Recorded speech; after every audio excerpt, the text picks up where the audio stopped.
Ola, boas tardes a todos e todas e gracias pola vosa presencia neste encontro, especialmente porque vai ser un encontro atípico, porque debido á situación que estamos a vivir, estas conferencias están gravadas. Por de antemán, pidovos perdón polos problemas que poidan surgir derivados da non presencialidade, porque quizás o máis limitante sexa que eu non os vexo, entón non podo responder ás vosas reaccións. De todos os xeitos, na sesión de debate e pregunta, espero que poidamos solventar estes inconvenientes. Quero agradecer tamén á sección de Patrimonio do Consello da Cultura Galega a organización deste encontro no que imos falar do que poden facer as técnicas de análise non destructiva pola restauración e conservación do patrimonio. A restauración e a conservación son disciplinas que foron evolucionando da man dos avances tecnolóxicos, non só polo desenvolvemento de novos produtos e novas técnicas de restauración e conservación, senón tamén polo desenvolvemento de novas técnicas de estudo que permiten revelar detalles ocultos e moi minuciosos. Dende logo, hoxendía non entendemos a restauración e a conservación do patrimonio sen a realización dunha análise científica previa para coñecer a obra, para coñecer o seu estado e as causas do seu deterioro. É certo que na actualidade contamos cunha amplia gama de técnicas, pero moitas delas son invasivas, é dicir, precisamos tomar mostra para levala ao laboratorio e ali analizala. E ademais de ser invasivas, son tamén destructivas, porque a mostra que levamos ao laboratorio, cando sobre ela aplicamos unha destas técnicas, quedamos en elas, é dicir, a mostra destrúese e, polo tanto, se queremos aplicar outra técnica diferente, precisamos de coller outra mostra máis. Ben, obviamente, o uso deste tipo de técnicas non está aconsellado para bens patrimoniais. Por iso, xa desde fai un tempo se está facendo un gran esforzo para desenvolver tecnoloxías que sexan non invasivas, que sexan non destructivas, que eviten a toma de mostra e, ademais, que permitan realizar os estudos directamente a pé de obra.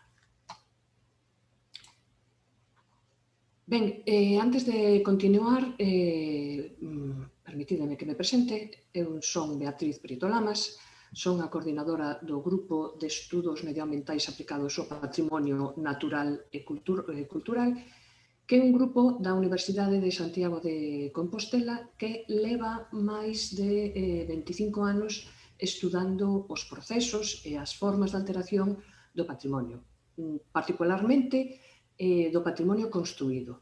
E neses 25 anos tamén pusemos todo o noso coñecemento adquirido na investigación, pusémolo ao servizo dos profesionais da restauración e conservación. Ben, entón, eu vou-vos falar da monitorización do patrimonio empregando esas tecnoloxías non invasivas, non destructivas e portátiles que nos permiten resolver problemas relacionados ca humidade e ca colonización biolóxica, porque unha vai da man da outra. Para mostrarvos o emprego destas tecnoloxías, vou empregar casos prácticos. Por exemplo, este é un caso onde empregamos esas tecnoloxías que é na igrexa románica de San Xiao de Moraine, en Muxía. Esta igrexa ten no seu interior o panel que estamos vendo na diapositiva, que son frescos Son frescos do século XVI. É un gran panel que ten aproximadamente, creo que 14 metros de largo por 4 de alto. Como vedes, o estado deste panel no 2017 era bastante deplorable, bastante lamentable. Neste panel o que se representan son os 7 pecados capitais. Non se ven ben, pero, por exemplo, así é a representación da envexa, unha muller cos ollos tapados, con a man diante dos ollos, aínda que os ollos movéronse o brazo, e temos aquí tamén no seu ombreiro o demo.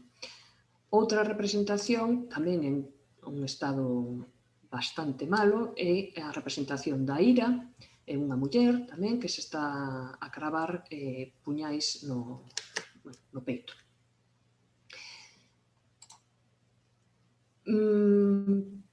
Ben, que ademais dese problema xeral no que vemos que todo o panel está en moi mal estado, temos unhas zonas donde podemos pensar que o deterioro que estamos a ver está relacionado coa humidade.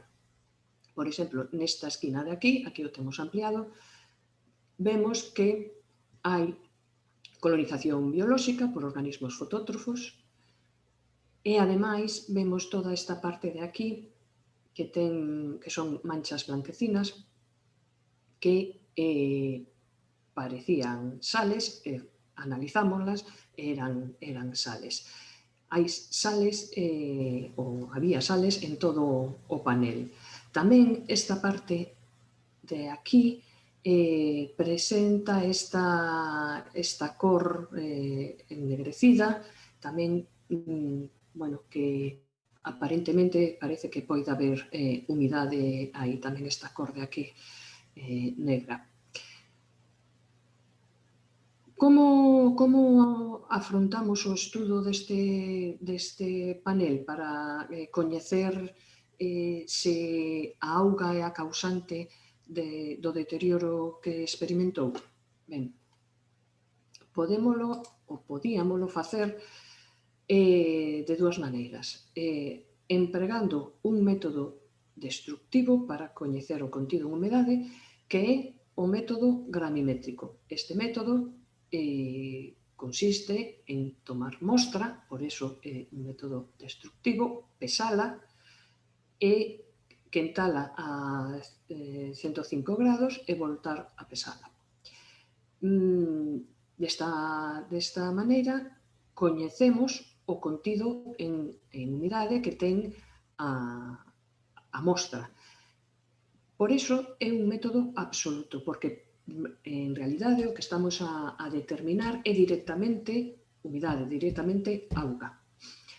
Que ocorre? Que é un método destructivo e temos este panel que está moi estropeado e non parece pertinente tomar mostra nel. Polo tanto, pensamos no seguinte método, que sería un método xa non destructivo, no que non tiveramos que tomar mostra, e o método non destructivo que se emprega normalmente para coñecer a presenza de humidade nas paredes é un método baseado na resistencia eléctrica, que o que se mide, en realidade, o que ten en conta é a conductividade.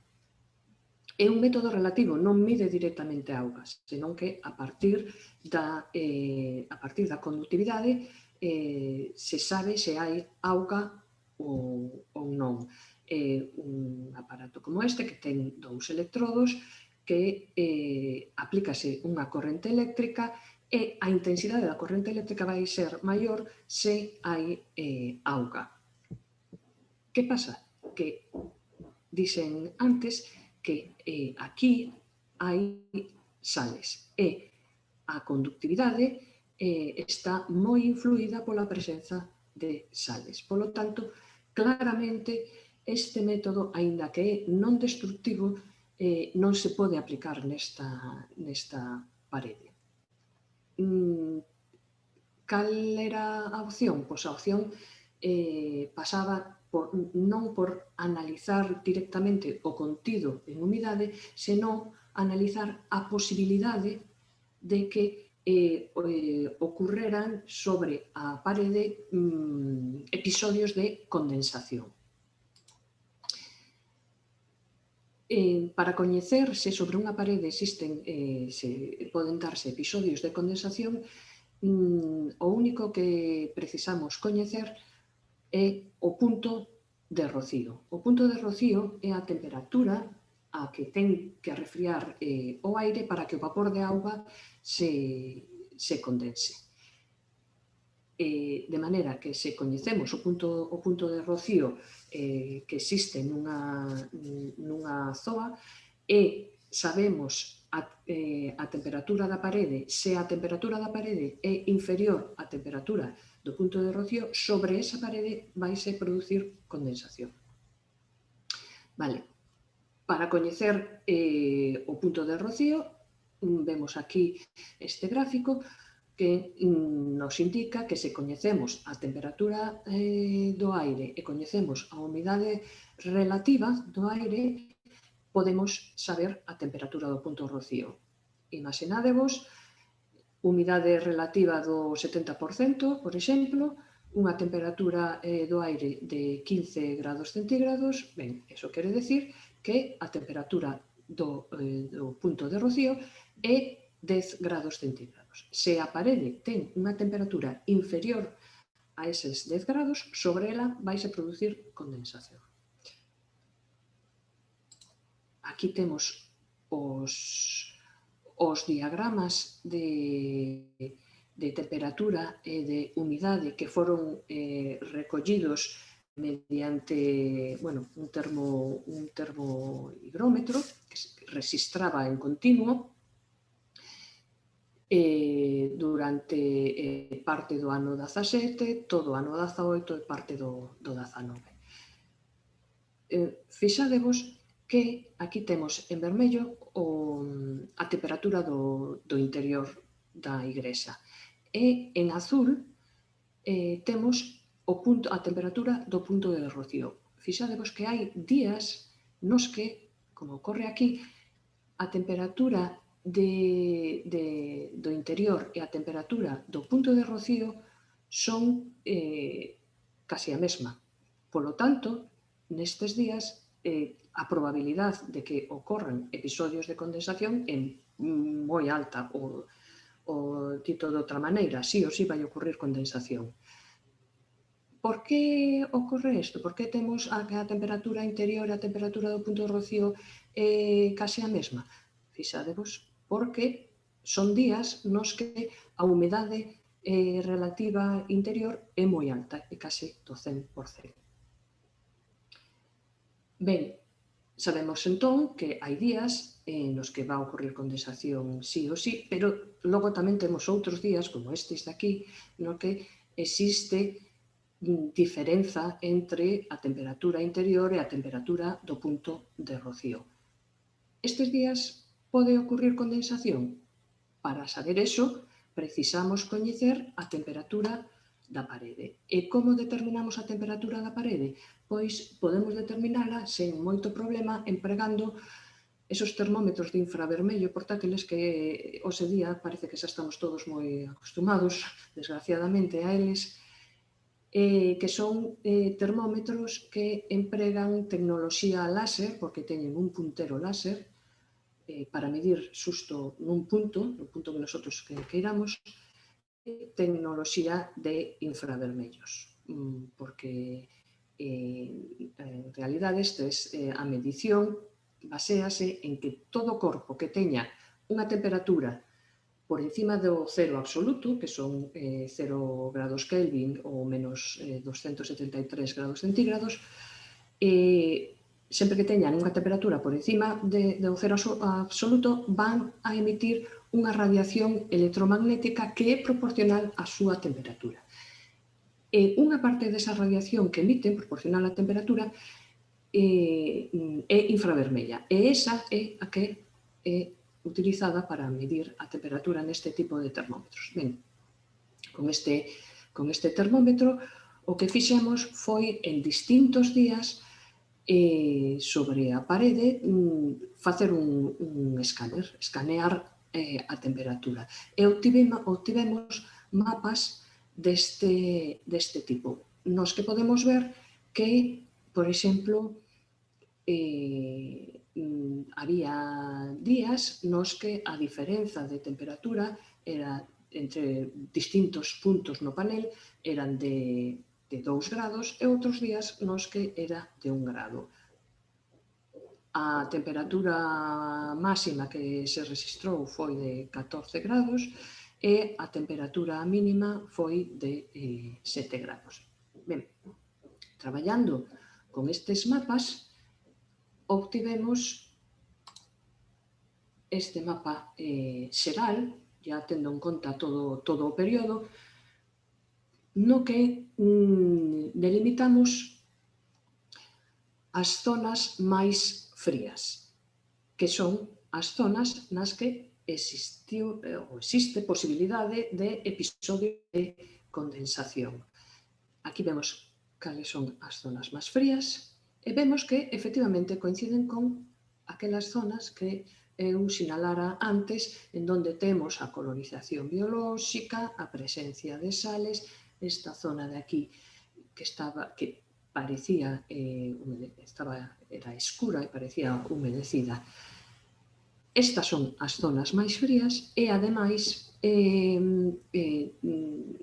fomos quen de ver que si moitos dos días a temperatura desta parede era inferior á temperatura do punto de rocío. Por lo tanto, podemos atribuirlle á auga moito do deterioro que vemos neste panel. Ben, como sempre mostro as cousas feas, tamén gústame mostrar como foi, como quedou ao remate da restauración. Esta restauración foi levada a cabo por a empresa Parteluz e agora sí que se poden ver a representación dos 7 pecados capitais. A verdade é que é un panel precioso e aquí, por exemplo, podemos ver como quedou a restauración da escena da envexa. Isto é ao final da restauración. Esta é a escena da vaidade, que non é exactamente o final. Esta fotografía é no proceso, no punto medio da restauración, pero, bueno, pódese ver perfectamente, xa se pode ver que antes non se percibía nada. Ben, este estudo foi realizado co termómetro de infravermellos, pero tamén podríamos haber empregado unha cámara termográfica. A cámara termográfica é isto que temos aquí, que o que fai é obter imaxes de corpos segundo a emisión infravermella. Esas imaxes son o que se chama termografía de cores falsas. Termografía de cores falsas porque son deste tipo que temos aquí. Aquí o que vemos é unha fotografía tomada con este tipo de cámaras e vedes como temos unha escala de cores falsas, de maneira que a cada cor lle corresponde unha temperatura. Ben, aquí o que estamos a ver é unha habitación cun radiador que está quente e unha nena que ten nas súas distintas partes do seu corpo, vemos que ten distinta temperatura. Esta nena ten o nariz frío. Ben, no noso caso, o que nos interesa a nos o patrimonio, pois o tipo de imaxes que imos obter son como a que estades a ver agora. Que sí, que probablemente isto é máis bonito que se empregamos o termómetro, porque as imaxes son moi vistosas, pero non sempre son fáciles de interpretar. A veces ten a ventaxa de que estamos con un solo disparo, temos a temperatura dunha zona ampla, pero repito que non sempre é fácil de interpretar porque, como vedes aquí, esta é unha imaxe tomada no exterior, é unha das residencias daqui do campus de Santiago, e vedes que ten un rango moi amplo de temperaturas. Por que? Pois porque no que estamos a fotografiar hai obxectos que teñen temperaturas moi diferentes. O problema aquí é o ceo, que o ceo ten unha temperatura moi baixa, polo tanto, esta escala acaba sendo moi ampla. O feito de que a escala sea moi ampla dificulta que podamos ver detalles en canto á temperatura. Ademais, temos que ter en conta que a cámara recolle a radiación infravermella emitida polo obxecto, pero tamén a que é reflexada polo obxecto. É dicir, se temos obxectos cercanos ao noso obxecto de estudio, como o chan ou outro edificio anexo, esos outros obxectos tamén emiten radiación infravermella que pode ser reflexada polo noso obxecto de estudo. Polo tanto, non sempre sabemos ben se o que estamos recollendo procede únicamente do noso edificio, neste caso, ou dos arrededores. Tendo en conta todo isto, o meu consello é que sempre que traballedes no exterior con este tipo de cámaras, traballedes mellor en días nubrados, se posible, porque aínda que fagades a fotografía, tomedes a fotografía intentando cortar o ceo, volvemos ao mesmo, o propio edificio vai estar, a nosa cámara vai recoller tamén a radiación infravermella que é procedente do ceo, pero que é reflexada polo noso obxecto.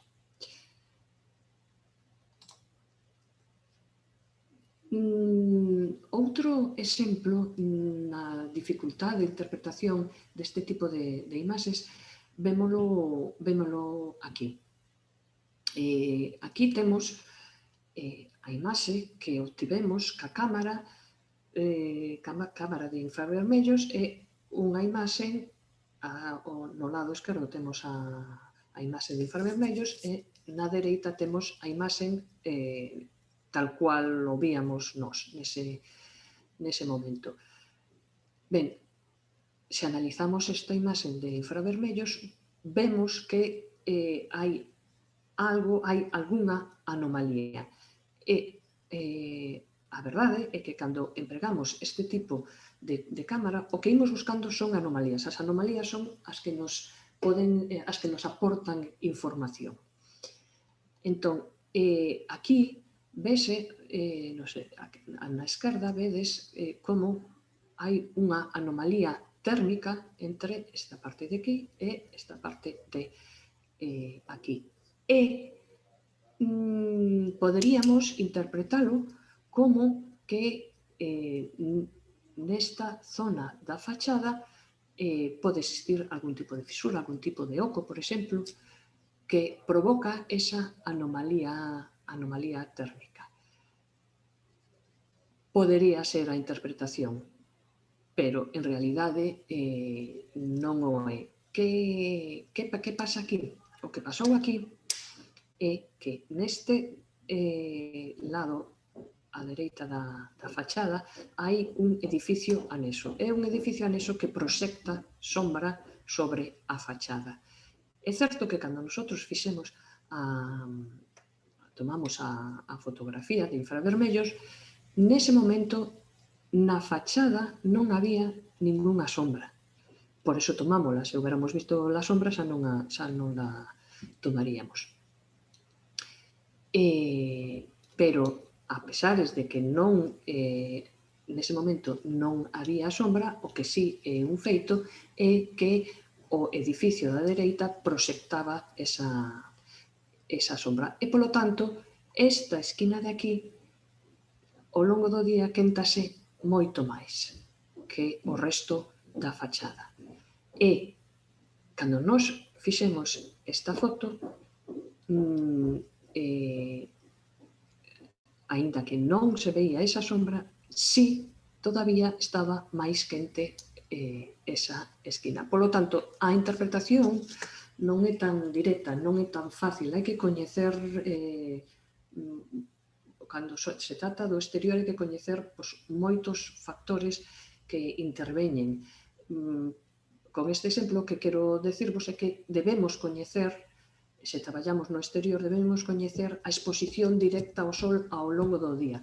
Probablemente non vale con que fagamos unha sola medida, senón que teremos que facer medidas ao longo do día para ter en conta todos eses factores.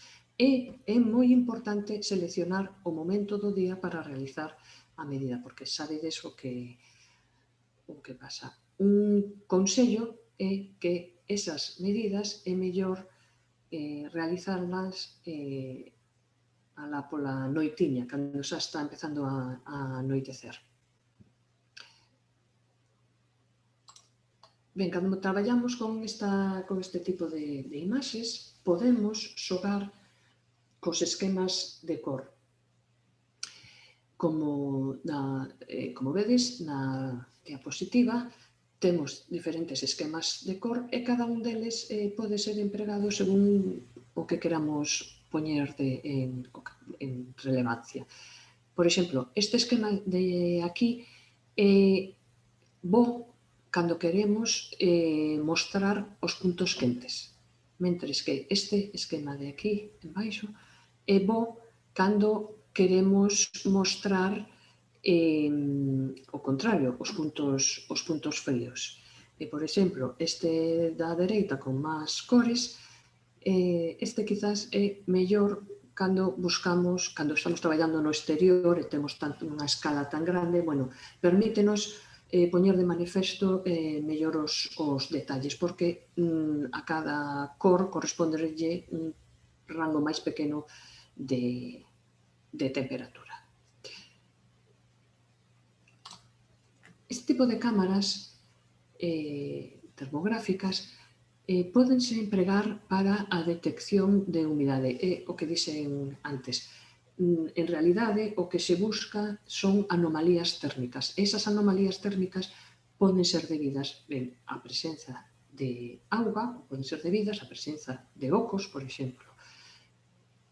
Pero, de novo, non é moi fácil de interpretar. Vemos o caso que temos aquí. Esta é a parede de museo da Catedral de Santiago de Compostela. Nesta parede, como podedes ver, temos aquí, parece que pode haber auga debaixo do balcón, e tamén esta zona de aquí, que está ennegrecida, parece que poida ter auga. Empregando a cámara termográfica, as imaxes que obtivemos foron estas. Cousas importantes que temos que ter en conta. A primeira delas é que a cámara non é sensible á humidade, senón que é sensible á temperatura, o que recolle é a radiación infravermella que indícanos temperatura, non humidade.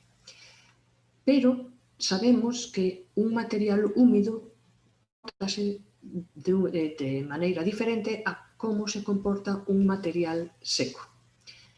Entón, isto podemos empregalo para buscar ou saber se hai auga na nosa parede. Pero temos que ter en conta que, primeiro, compórtase de diferente maneira un material seco e ese comportamento diferente ven porque un material húmido transfire calor máis rapidamente e entón arrefríase pola evaporación. Se está ocorrindo evaporación, o material está arrefriándose. Ben, volvendo ás nosas imaxes, tamén, antes de analizalas, temos que ter en conta cando fixemos a medida e cales serán as condicións nese momento. Fixadevos, a medida foi feita fai uns días en enero. Aquí o importante que saibades que foi en enero. En enero, nun día nubrado, polo que vos dixen antes, a última hora da tarde, en enero, ás 4 horas, xa quedan poucas horas de sol. Ben, pois, analizando as imaxes, vemos que a nosa hipótese era que tiñamos auga debaixo do balcón e nesta zona de aquí. Aquí, esta zona debaixo do balcón aparece como a máis fría. Poderíamos decir que temos auga, porque se este material está húmedo e está ocorrendo a evaporación, esta parte de aquí ten que estar máis fría por esa evaporación.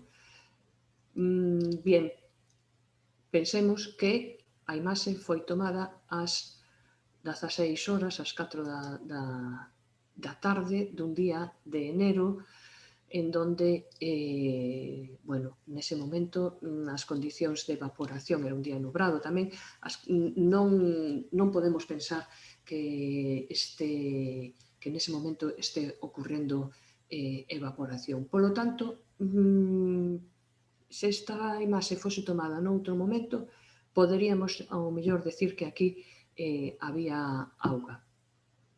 Como foi tomada así, eu non me atrevo a decir claramente había auga. Simplemente podo decir que a zona máis fría. Pode ser perfectamente a zona máis fría simplemente porque lle deu o sol. Pero que pasa nesta outra imaxe? Pois nesta outra imaxe o que nos chama a atención é esta zona de aquí, que aparece como máis quente, é a zona máis quente da parede. Ben,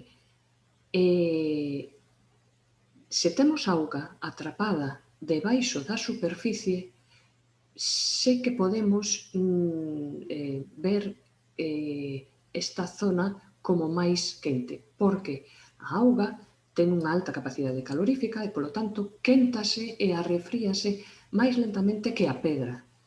Entón, unha masa que está dentro do muro pode dar lugar a unha zona quente cando a parede estáse a refriar. Que pode ser o noso caso, porque estamos no momento no que xa non hai, apenas hai sol e a parede comeza a refriarse. Vémolo por aquí, toda esta parte parece que está arrefriándose e, sin embargo, aquí non, porque pode ser que teñamos esa auga dentro da parede, vale? Repito, a cámara non permite coñecer a temperatura que está, o sea, a cámara simplemente indícanos a temperatura da superficie, pero nós podemos interpretar que esta zona está máis quente porque detrás hai auga e ese auga mantense máis tempo quente, ou a rocha, a pedra, arrefríase antes. Ben, é un exemplo para ver o tipo de información que pode darnos a cámara en canto á detección de humidade e este exemplo é un exemplo cando empregamos a cámara no exterior. É moito máis fácil facer interpretacións no interior. Fixadevos, este é o interior dunha casa de 2 pisos e vemos claramente como, bueno, primeiro a ventá de aluminio transmite o frío e aquí vemos toda esta banda que é moito máis fría e que coincide ca placa, ca zona de placa entre as dúas alturas. Cando medimos no interior, esta zona aparece como máis fría. Pero, cando medimos polo exterior, fixádevos que é a parte exterior da mesma casa e aquí a banda que se corresponde con esa placa aparece como máis quente. Aparece como máis quente, fixádevos que as temperaturas van de 0,5 a 9,9. Isto quere decir que se a temperatura da parede exterior é a 0,5, esta fotografía fíxose a última hora da tarde. Ben, pois o que ocorre é que a última hora da tarde xa se está refriando a temperatura da parede polo exterior e esta placa que claramente debe ter auga, arrefríase máis lentamente. Aquí podemos ver outro exemplo da información que pode darnos unha cámara termográfica deste tipo. Fixadevos, é un vídeo e fixadevos que o que vai pasar é que vou ir movendo a escala de cor. Vale? Vai ir movéndose, desplazándose para aquí para a dereita e o que imos ver, aquí o que temos é o punto de unión entre dúas paredes e o teito. E ao xogar coa escala de cores, o que vai pasar é que va a empezar aparecendo primeiro os puntos máis fríos e pouco a pouco os máis quentes. Entón, bueno, isto permítenos extraer información. Ímolo ver. Fixádevos, vedes, este é o final de todo. Estes son os puntos quentes, os puntos máis fríos, que son os primeiros que aparecen e logo ides vendo como se van aparecendo o resto das cores según a temperatura. Volvémolo a ver para que vos fixedes. Vedes?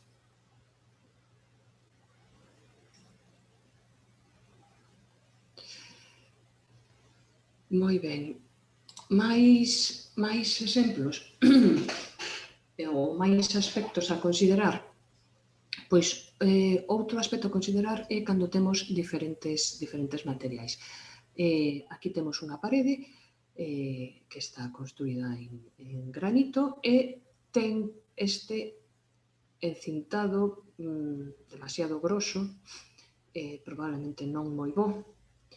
Se nós tomamos unha fotografía ca cámara termográfica, o que obtemos é esta fotografía de aquí.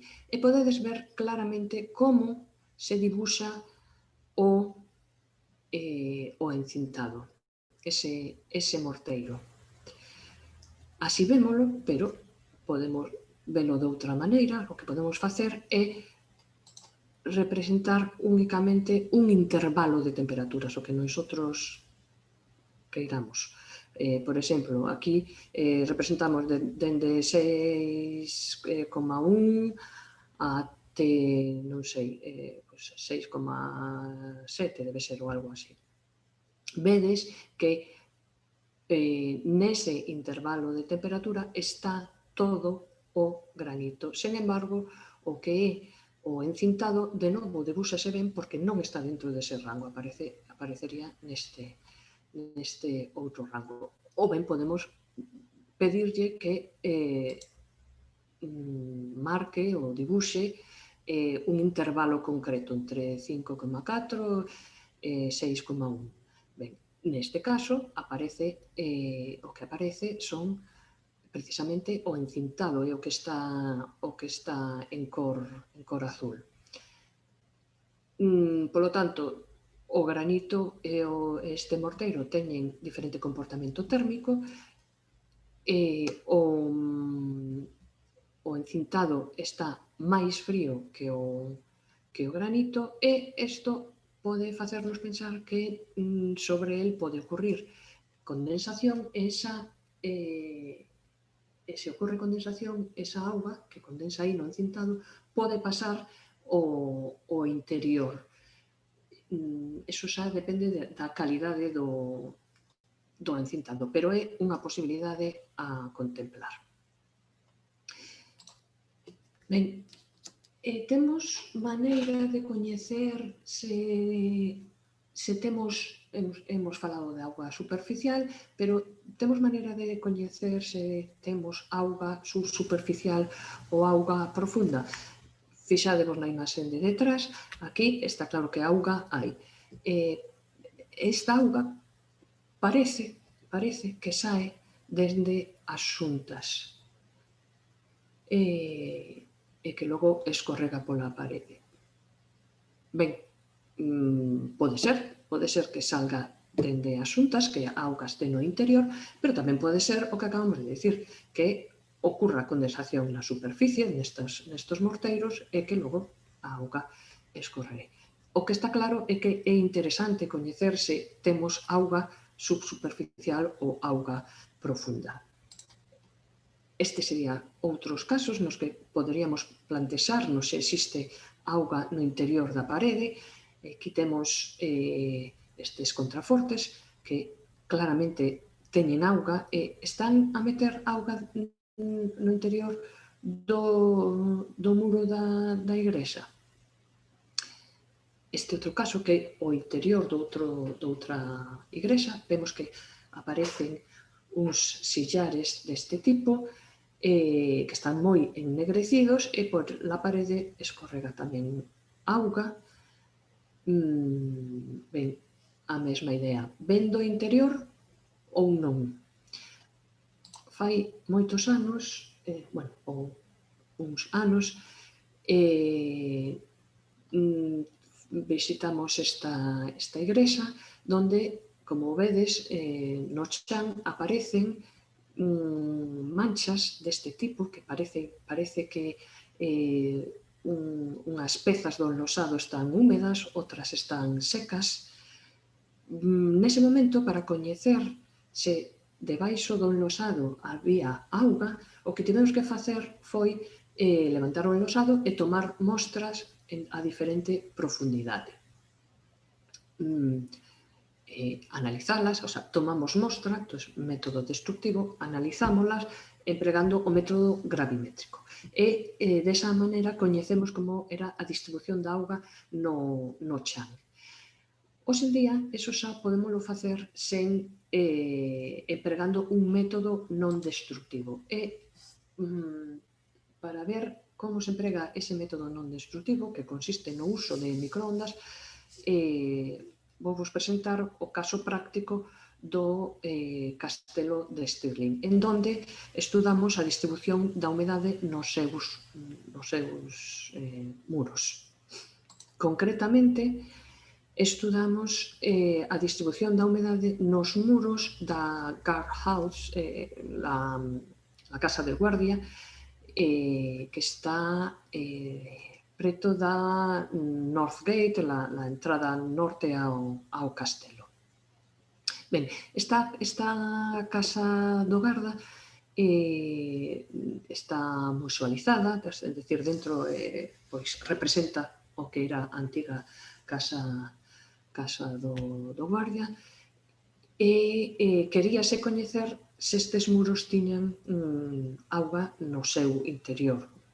Entón, o que se fixo foi estudar a auga en profundidade nas paredes nas catro orientacións e a distribución da auga estudouse desde o exterior destas paredes e tamén dende o interior da parede. Dende o interior da parede, non, dende o interior do edificio.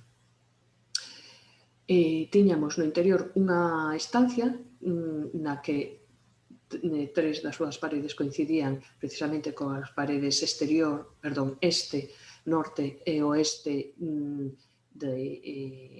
que analizábamos desde o exterior, e logo noutra estancia a parede sur. Para estudar esa distribución da humedade na parede, o que empregamos foi unha nova tecnoloxía, que é unha tecnoloxía portátil baseada en microondas e que conta con tres sensores que miden puntualmente onde nosotros queiramos, pero mide a auga ata, ou humidade ata 3 centímetros de profundidade, uno dos sensores, outro ata 11 centímetros e outro ata 30 centímetros de profundidade. Mide puntualmente nun punto determinado, pero nós podemos medir en varios puntos trazando unha cuadrícula deste tipo e desa maneira podemos obter un mapa de distribución. Un mapa de distribución da humedade tanto en profundidade, porque empregamos os tres sensores, como en altura, porque medimos desa maneira. Cando medimos co sensor de 30 centímetros, esta sería a malla que empregamos e a distancia entre os puntos de medida ten que ser de 30 centímetros. Se medimos cos sensores de 3 e 11, a distancia ten que ser menor e ten que ser de 15 centímetros. Ben, desta maneira obtivemos estes mapas de distribución. Mapa de distribución en profundidade, temos 3 centímetros, 11 centímetros, 30 centímetros, e mapa de distribución en altura porque podemos analizar dende abaixo ata arriba. Ben, que vemos aquí? O primeiro é a escala. A escala que temos, aquí o que temos é o índice de humidade, vale? De maneira que valores máis pequenos aparecen en amarelo, en azul aparecen os valores máis altos. E podedes ver que a zona máis húmida da parede é a que se atopa a 11 centímetros. Non é exactamente a 11 centímetros, sino que se atopa entre os 3 e os 11 centímetros. Esa é a zona máis húmida. E a máis seca é a zona superficial, porque a 30 centímetros tamén temos auga. Que máis podemos ver? Pois podemos ver que non temos unha distribución da humidade en altura. Non existe un gradiente da humidade en altura, senón que, en cuanto a altura, a distribución é homoxénea. E chama a atención que nas tres profundidades podemos ver este debuxo. O sea, nas tres profundidades temos unhas zonas que están moito máis secas. Están máis secas a 3, a 11 e a 30. De feito, teñen a mesma humidade, a 30, a 11 e a 3. Por que? Pois simplemente porque fixadevos que este é a parede e o que pasa é que as zonas máis secas correspóndense con zonas con diferente tipo de rocha. Toda a parede está construída con basalto e nestes casos do esquinal trátase de areisca. Polo tanto, distintos tipos de rocha teñen distinto comportamento con respecto á auga. Isto é o que pasaba polo exterior. E polo interior? Pois, polo interior volvemos a ter o mesmo. Temos máis auga a 11 centímetros, na superficie hai menos auga e a 30 centímetros hai auga, pero non tanta como a 11. Non temos unha distribución preferencial en altura, pero si temos esta esquina de aquí, si ten máis auga que o resto. vémolo en superficie, pero sobre todo a 11 centímetros. Isto son as medidas dun día, pero facendo medidas diferentes días ao longo do tempo, podedes ver que non hai moita diferencia. Este é un día, a 3, 11 e 30 centímetros, este outro día e este outro. Vemos que entre días non hai diferenzas, tampouco no interior, sempre o patrón de distribución da humidade é o mesmo. Entón, unha cousa importante, o que vemos é que a auga está principalmente, que hai auga, esa auga está localizada entre os 3 e os 11 centímetros. E iso que quere decir? Pois, indudablemente, iso está a indicar que hai unha entrada de auga por algún lado. Temos un defecto estructural que fai que a auga entre no interior do muro. E non é o ascenso capilar, porque non hai distribución de auga en altura. Ben, e que pasa neste caso se combinamos e empregamos a cámara termográfica? Pois que a imaxe que obtemos é esta de aquí, polo interior, e non vemos nada. Non nos aporta ningunha información, porque todo é bastante homoxéneo, a pesar de que no interior sí que víramos que aquí había auga almacenada, auga na capa de 11 centímetros. Esta foto é dun día, pero outro día fixemos outra foto e o que obtivemos foi isto, que tampouco nos dá ningunha información. Que é o que está a pasar aquí? Aquí vemos unha distribución de temperatura totalmente diferente. E a que é debido a isto? Bueno, pois isto é simplemente debido a que nesta habitación, nuns momentos, nuns días concretos,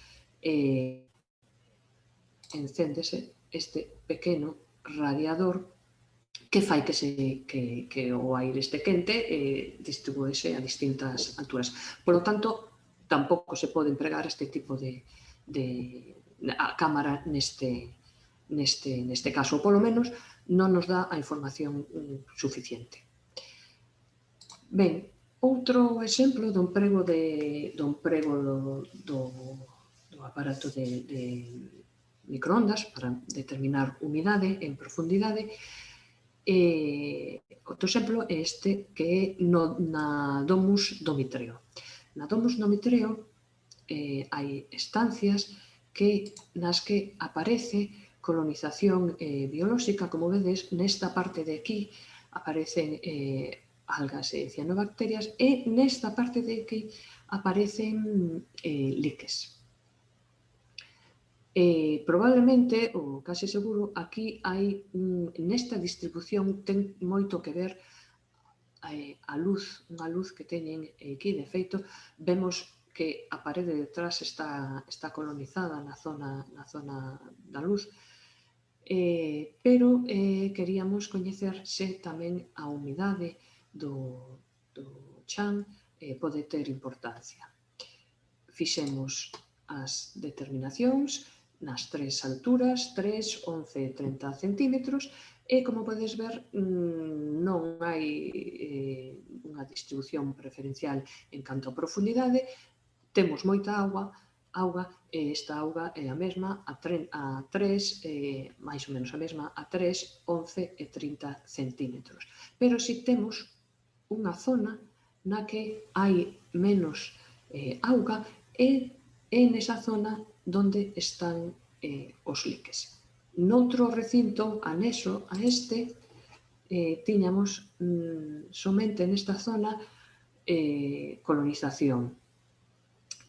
Tamén hai un foco nesta zona que probablemente este implicado, pero que pasa ca auga? Pois, como vedes, neste caso sí que hai unha distribución diferente da auga en horizontal e en profundidade.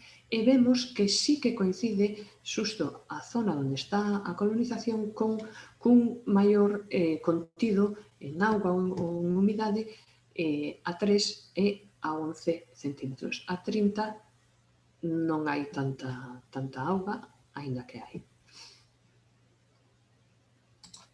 Ben, esa, para terminar, simplemente mostraros un aspecto diferente, un estudo diferente no que podemos empregar o aparato de microondas para determinar humidade. Digo diferente porque neste caso quérese determinar humidade, pero para analizar a cinética de secado. Trátase dun estudo no que traballamos ca virse gótica que se atopou no leito do río Sar. Esta virsen que temos aquí, esta virsen parece ser que levaba moito tempo, parece ser, non, seguro que levaba moito tempo neste leito, non se sabe moi ben de onde procede, pero o caso é que recolleuse e estáse a restaurar. O primeiro que se fixo foi a identificación dos organismos colonizadores, no que tamén participamos nós, pero agora neste momento, mentres que se fixo esa limpeza, esa restauración, está sendo levada a cabo por STEO, técnica na conservación e restauración, en todo momento esta virsen mantívose en auga. Mantívose en auga porque, se vos fixades, ten unha parte aquí nesta figura que é un anxo, hai unha fenda que é bastante importante. Entón, como a virsen levaba moito tempo en auga, decidiuse non secala rapidamente, senón que se vaia secando pouco a pouco e se vaia equilibrando a súa humidade ca humidade ambiental. Ben, pois, para coñecer esa cinética de secado é para que estamos empregando o medidor de humidade por microondas.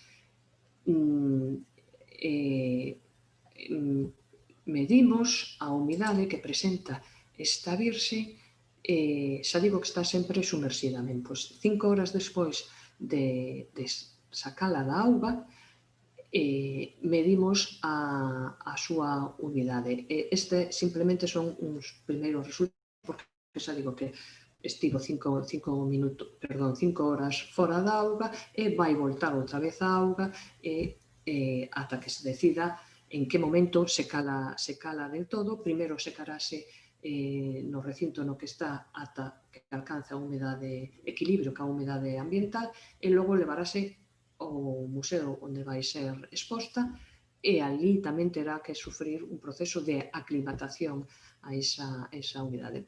Pois ben, vemos que en 5 horas de secado ou exposta, a humidade é diferente a 3 e a 30 centímetros. A humidade aínda é elevada a 3 centímetros e a 30 centímetros moitísimo máis elevada. Ben, tenemos que ir vendo que como vai evolucionando e como para buscar a mellor maneira de que se aclimate ca humidade ambiental. E ben, isto foi todo. Moitas gracias pola vosa atención e no momento do debate das preguntas estaré encantada de responder a todas as vosas cuestións. Moitas gracias.